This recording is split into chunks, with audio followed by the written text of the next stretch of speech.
இல்லையா? அந்த அளவுக்கு நம்மளுடைய ரிலீஜியஸ் லைஃப் இம்பார்ட்டன்ட்.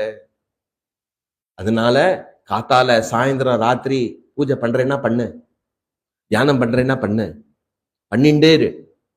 ஆனா எதற்காக பண்றோம் இல்லையா? எதுக்காக பண்றோம்? முக்கியமான விஷயத்த இலக்க விட்டுறக்கூடாது, கிளாஸுக்காக பண்றோம்.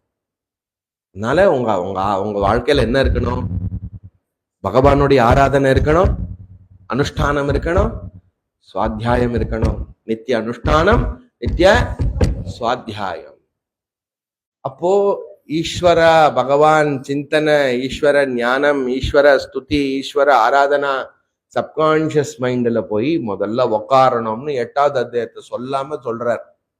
அப்படிப்பட்ட பக்தனை இல்லையா, விராட்ட பக்தனாக, அனன்ய பக்தனாக, அனன்யா சிந்தையந்தோமான்னு கண்டினியூ பண்றாரு.